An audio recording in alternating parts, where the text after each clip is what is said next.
현대차 그룹이 미국 보스턴 다이나믹스 인수를 했다고 하네요. 이거 엄청나게 그 멋있는 회사던데, 동영상을 다 보셨는지 모르겠는데 얘네들 진짜 잘 다닙니다. 보스턴 다이나믹스 로봇. 자, 동영상 잠깐 봐보면 이 아틀라스가 좀 대박이에요. 잠깐 보면 이런 거 할 수 있습니다. 이렇게 해서 백덤블링도, 앞덤블링 이런 거 하고요. 공중 이회전 같은 거 이런 것도 합니다. 공중 이회전 이런 것도 하고요. 이렇게 올라가는 건 기본이고요. 여기 보시면은 물건도 이렇게 팔에다가 이제 이런 거 달고서는 물건도 이렇게 딱 들어가지고 옮기죠.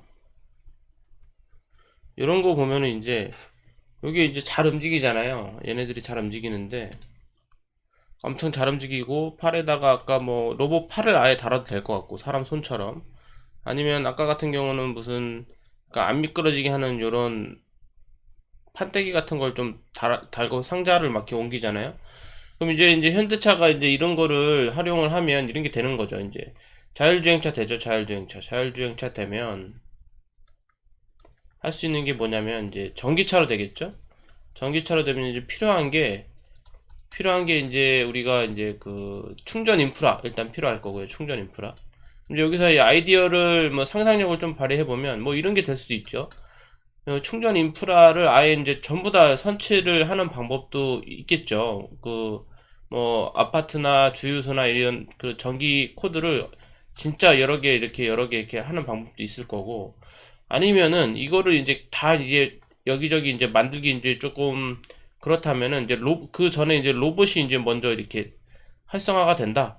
자율주행이 된다라는 거는 비전 기술이랑 모터 기술이랑 해가지고 자동으로 이제 다 왔다 갔다 한다는 건데, 그 정도 기술이 되면 로봇도 웬만한 거는 자동으로 왔다 갔다 할 수 있을 거라고 보고, 그러면 이제 이렇게 되는 거죠. 뭐 예를 들면 굳이 얘가 아니어도 충전 인프라는 굳이 아틀라스 이 로봇가 아니어도 돼요. 팟 같은 요 정도 로봇을 가지고 이렇게 되는 거죠. 충전소를 딱 들어가면 주유소에 딱 들어가요. 주유소 이제 전기 충전소겠죠. 이제 미래에는 전기 충전소에 딱 들어가면 차가 이렇게 딱 씁니다. 그러면은 이 스팟 로봇이 어떤 그 전기 배터리 충전기를 들고 여기 몸에다 이렇게 들고 와가지고 차에 와가지고 옆에다 꼽아요. 그냥 꼽아놓고 충전 다 되면 꼽아놓고 이제 다시 돌아가서 여기는 이제 충전 박스죠. 배터리 박스들이 있는 거고, 다시 이제 다른 차 오면 얘가 다시 이렇게 왔다가 배터리 박스 하나 들고 다시 가고, 뭐 요렇게도 할 수 있을 거예요. 요거는 실제로 아이디어가 요 길이 있습니다. 폭스바겐에서 이런 아이디어를 한번 냈어요. 폭스바겐 충전 이렇게 해가지고 여기 보세요.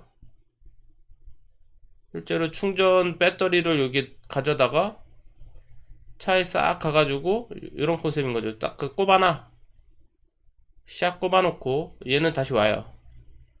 요놈은 다시 옵니다. 요놈은 다시 와가지고 새로운 배터리 또 가져가고, 뭐 이런 느낌으로 컨셉이 있습니다. 그러면은 기본적으로 얘도 다 할 수 있겠죠. 조금만 응용을 하면 그 정도는 다 할 수 있을 거예요. 그럼 현대차가 전기차를 보급하는데 이제 두 가지의 그게 있죠. 충전 인프라가 아직 미흡하다. 이거 어떻게 해결할 거냐? 이거를 로봇으로 충분히 해결을 할 수도 있을 것 같다. 뭐 이런 상상을 좀 해볼 수 있을 것 같고요. 또 이거는 이제 이건 뭐 다 그거 아예 그냥 창고 내 상자 운송용 택배 분류 이제 이거 다 로봇가 한다. 뭐 이런 거로 사용한다는 건 뭐 당연히 상상할 수 있는 거고요. 그다음에 뭐 얘는 이제 그 우리 이제 라스트 마일이라고 하죠. 라스트 마일. 자율주행이 되고, 여기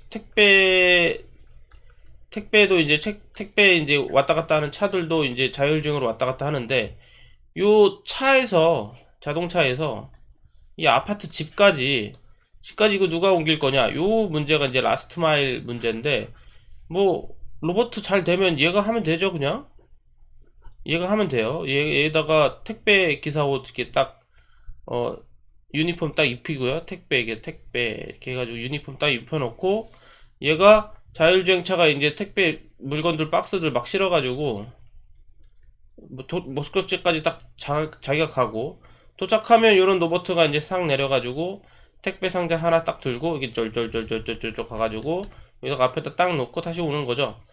요런 상상력 이제 발휘할 수 있을 것 같고요. 그다음에 얘 같은 경우는 이제 뭐 여기 군용 그런 게가 달려 있잖아요. 뭐 활용하기 나름일 텐데 요거 같은 경우는 그렇게 쓰나 봐요. 이제 그 전투용 그 군인들이 군장 메고 아무래도 군장 메고 뛰면 그 기동력이 떨어지잖아요. 그러면 이제 군인들은 소총만 들고 다니는 거예요. 자기 총만 들고 다니는 거고 이제 군장은 옆에 요 로버트들이 이렇게 여러 개 메고 옆에서 계속 쫓아다니는 군인들 계속 쫓아다니는 겁니다. 요거 넘어지지도 않습니다. 자, 그래서 현대차가 아무튼 이런 그 세계 최고의 그 로봇 기업을 인수를 일단 하긴 했습니다. 제가 봤을 때는 괜찮은 인수를 한 거 같다고 생각이 드는 게 좀 이따가도 보겠지만 한국의 그 로봇 기업들에 비하면 좀 많이 그 기술력으로 좀 앞서 있는 것 같아요. 제가 봤을 때는.